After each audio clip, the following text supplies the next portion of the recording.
자, 다음 이제 소득세법 내용을 보겠습니다. 소득세법.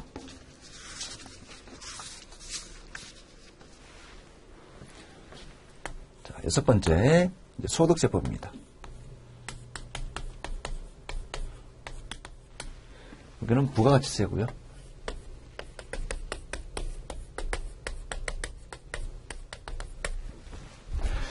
자, 소득세 첫 번째가 근로소득공제입니다. 근로소득공제. 우리 근로소득공제는 총급액에서 급액에 비례해서 일정률을 곱한 금액을 빼주는 것을 근로소득공제라죠. 근데 기존에는 우리가 한도가 없었습니다.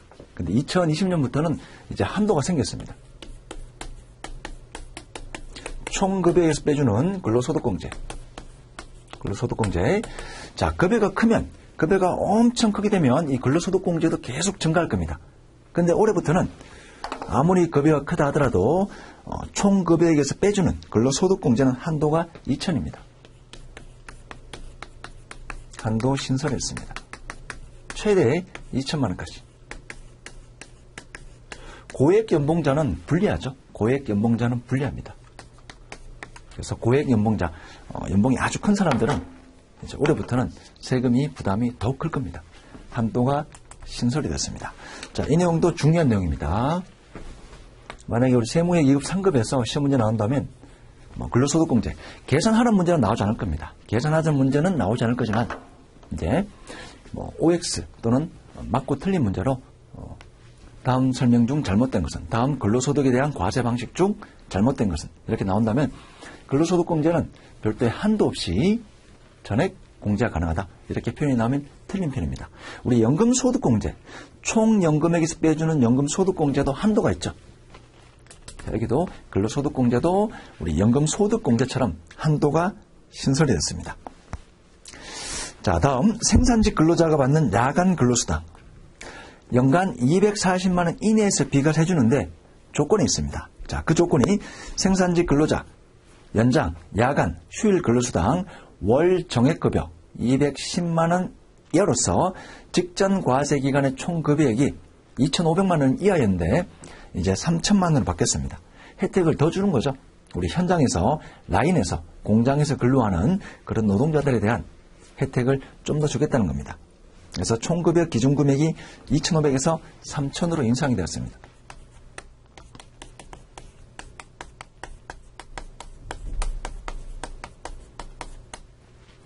자, 총급여 기준. 자, 비과세 받는 총급여 기준이 2,500에서 3,000으로 올라갔습니다.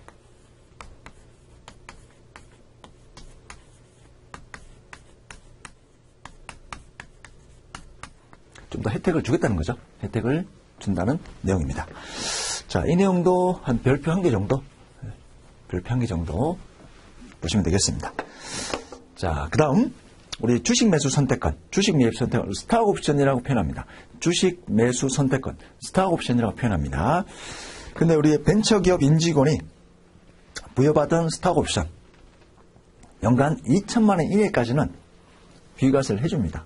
비과세 해줍니다. 자, 근로소득 비과세 해주는데 이제 올해부터는 3천만 원, 2천만 원, 3천만 원까지 금액을 좀 더 증가했죠. 금액을 좀 더 증가했습니다. 좀 디테일한 내용이지만 이거는 참고 목적으로 보시면 되겠습니다. 디테일한 내용이지만 참고 목적으로. 아무래도 이제 중소기업에 작은 기업에 근무하는 우리 근로자분들 아무래도 이제 여러 가지 리스크 있는 벤처기업이니까 세금 혜택을 주겠다는 겁니다. 2천에서 3천만 원까지 좀 더 올려서 비과세 혜택을 주겠다는 내용입니다. 자, 그 다음으로 이연 퇴직소득연금 수령 시 특례.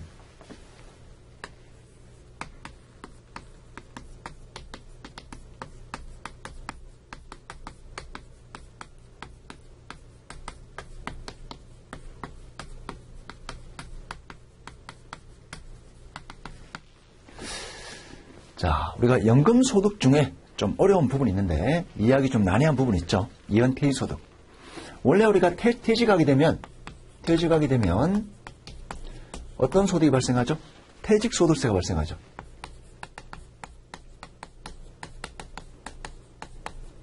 자, 근데 우리가 IRP 계좌로 이체하고 과세 이연 신청합니다.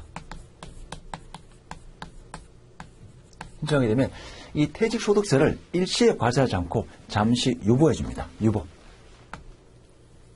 이 금액을 바로 과세하는 게 아니라 유보해 주죠. 그래서 만약에 이 퇴직금을 우리가 나중에 연금으로 받게 되면 혜택을 줍니다. 이 퇴직금을 연금으로 수령하게 되면 혜택을 줍니다. 일시로 퇴직소득세를 과세하는 게 아니라 이 퇴직금을 받을 기간 동안, 예를 들어 10년 동안 받겠다. 그러면 이때 퇴직소득세를 10년 동안 매월 n분의 1에서 내게 하는데 몇 프로 할인해 줍니까? 30% 할인해 주죠. 30%. 즉 연금 수령 시에는 이 금액의 70%만 과세합니다. 기존에는 70%. 70%만 과세하는데 이 금액을 즉 30% 할인한 금액 30% 할인한 이 금액을 연금 수령 동안 과세하게 합니다. 즉 분할과세죠. 분할과세하고 이걸로 과세종결 완천징수하고 과세종결해 줍니다. 자, 근데 이 30% 할인하는 금액을 30% 하는 금액을 좀 더 혜택을 주겠다는 겁니다. 자, 개정 내용은 만약에 수령 기간이 10년 이내 금액이다. 자, 10년 이내까지는 70%만 과세하고요. 즉 30% 할인해 줍니다. 근데 10년 초과다. 자, 10년 초과. 자, 수령 기간이 10년 초과될 때는 60%만 과세하겠다는 겁니다. 즉 40% 할인해 주는 거죠. 40% 할인. 예를 들어 내가 20년 동안 나눠받겠다. 10년 동안 나눠받으면 30% 할인해 주는 걸로 해서 70%만 과세하고 끝. 매월 n분의 1에서. 자, 근데 만약에 내가 20년 동안 나눠받겠다. 이 퇴직금을 과세 이연한 퇴직금을 20년 동안 나눠받겠다. 그러면 10년 수령 기간까지는 30% 할인. 그 다음 뒤에 10년은 40% 할인. 혜택을 더 주겠다는 거죠. 자, 이렇게 되면 예를 들면 한 20년 동안 수령한다.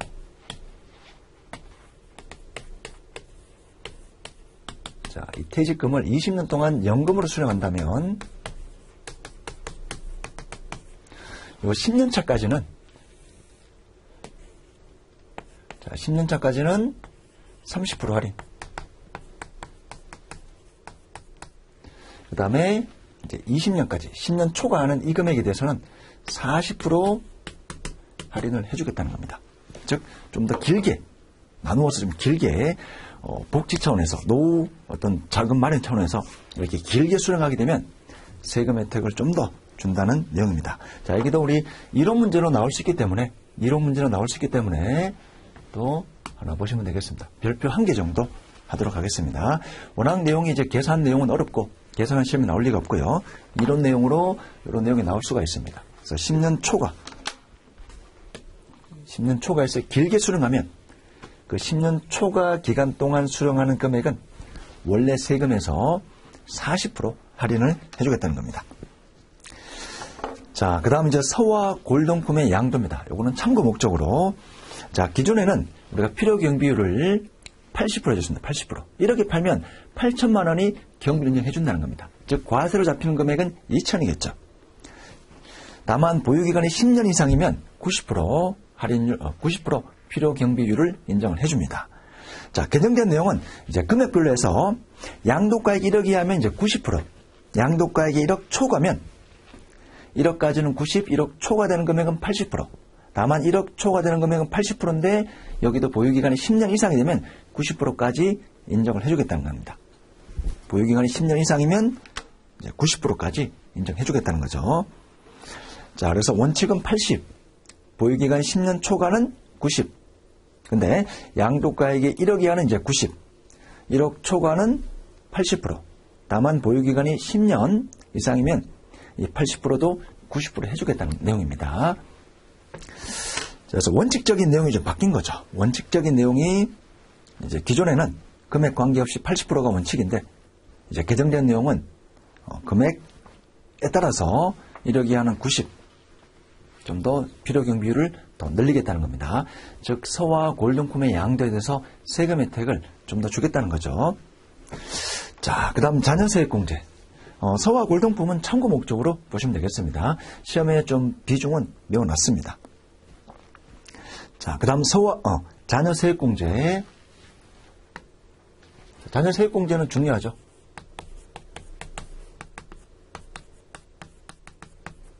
자녀 한 명당 일정 세액공제 주는 금액이 있습니다. 자, 이 내용은 중요합니다. 별표 2개로 두겠습니다. 자, 기존에는 우리가 7세 이상의 기본공제 대상자, 7세 이상이 원칙이었고요. 7세 미만이라도 취학 아동이면 7세 이상으로 봐서 자녀세액공제 해줍니다. 근데 개정된 내용은 이제 7세 미만의 취학 아동은 없습니다. 삭제죠. 무조건 7세 이상이 되어야만 기본공제 잔율에서 우리가 세액공제, 즉 7세 이상의 기본공제 자녀가 되어야만 세액공제를 해줍니다. 이제 7세 미만의 취학 아동은 포함하지 않습니다. 이 부분이 개정이 되었고요. 자, 그 다음 연금계좌 세액공제.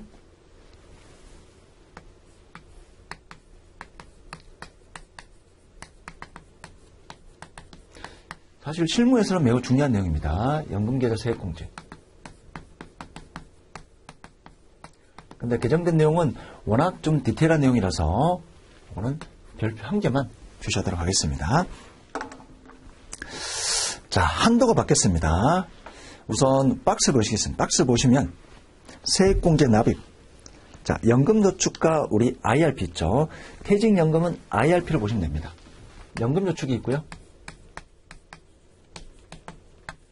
퇴직연금은 IRP라 보시면 되겠습니다. 자, 종전에는 총 종합소득금액이 4천만 원 이하, 총금액 5,500만 원 이하, 그 다음에 종합소득금액이 1억 이하, 총금액이 1억 2천 이하. 자, 여기까지는 400 합쳐서 700입니다. 자, 연금저축만 하면 400이고요. 요거 2개 플러스하면 700까지. 이 금액 한도로 해서 세액공제 해줍니다. 다만 공제율은 차이가 있죠. 종합소득금액 기준으로 4천만 원 이하면 15%, 4천만 원 초과자는 12%, 지방소득세 빼고 이렇게 해주었습니다. 자, 근데 올해 추가된 거는 50세 이상 세액공제상 납입 한도를 더 늘리겠다는 겁니다. 자, 50세 이상 올해 개정 내용은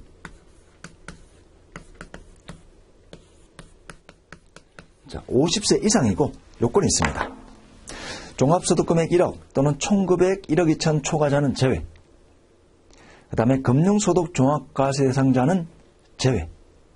인 50세 이상인 사람이, 그렇다면 종합소득금액 1억 이하, 총금액 1억 2천 이하, 그리고 50세 이상이다. 자, 그런 경우에는 600만 원까지. 그 다음에 퇴직연금 포함하면 IRP 포함하면 900만 원까지. 자, 요 400이 600까지. 그 다음 퇴직연금 포함하면 900까지. 이렇게 해서 이 공제율을 적용하겠다는 겁니다. 즉, 공제 한도가 좀 더 늘어났죠. 공제 한도가 400, 700에서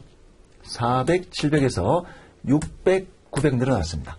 합쳐서 700에서 합쳐서 900까지. 연금저축은 400까지. 근데 600까지. 자, 1억 초과.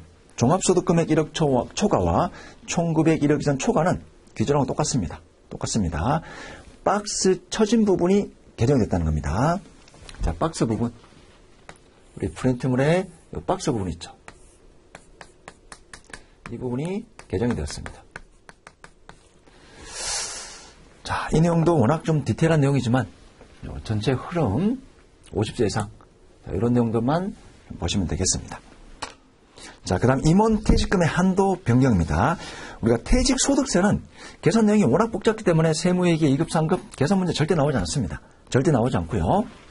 다만 이제 가끔 한 문제 정도 이런 내용이 나올 수 있는데, 자, 우리 이제 임원 퇴직금.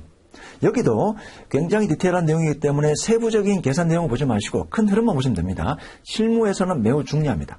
우리가 실무에서는 매우 중요한 내용이지만 시험에서는 세부적으로 계산 문제 나오기 힘드니까 개념만 보시면 되겠습니다.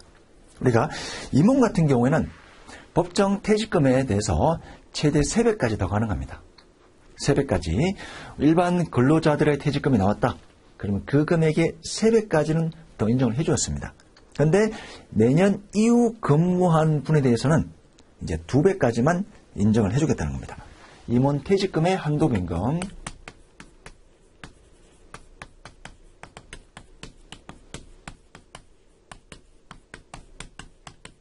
(2020년 1월 1일) 이후 이 근무분에 대해서는 과거는 인정을 해주되 작년까지는 3배를 인정해주되 2020년 1월 1일 이후 이 근무분에 대해서는 이제 3배가 아니라 2배까지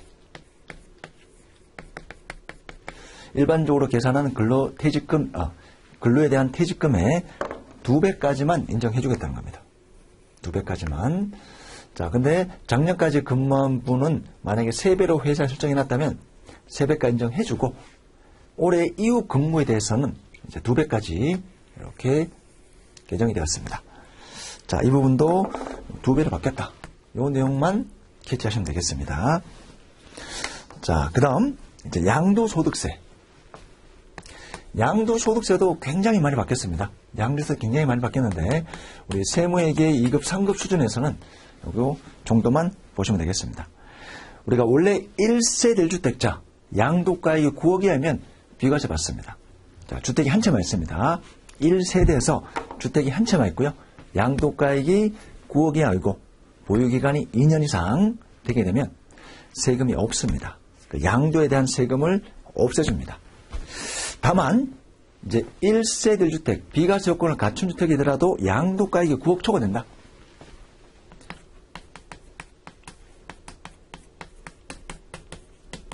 이걸 우리가 고가주택이라고 부릅니다. 고가주택.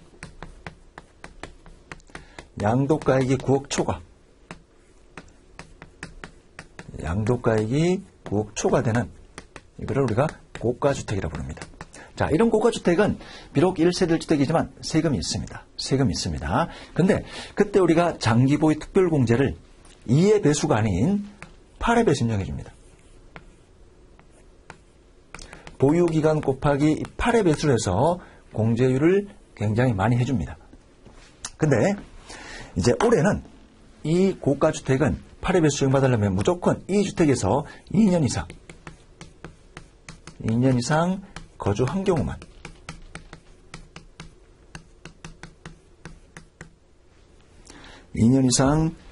경우만 인정을 해줍니다.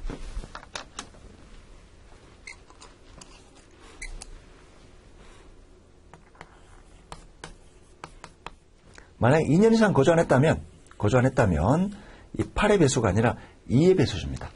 원래 해주는 장기보유 특별공제. 원래 기본이 2의 배수죠. 2%. 보유기간 곱하기 2%. 3년 이상 보유해야 되고요. 보유기간 곱하기 2%. 최대 10년까지. 최대 2%는 15년까지. 최대 30%죠. 네. 원래 2의 배수는 2%에 배수하는 거는 최대 30%까지. 그럼 15년이 될 겁니다. 그 다음 8의 배수는 8%에 배수하는 거는 최대 80%입니다.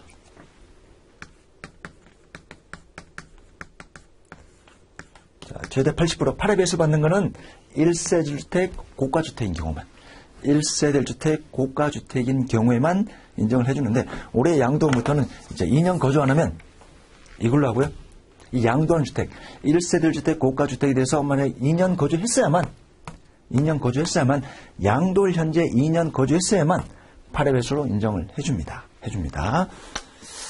자, 이 부분도 좀 디테일한 내용이기 때문에 이따 정도 보시면 되겠습니다.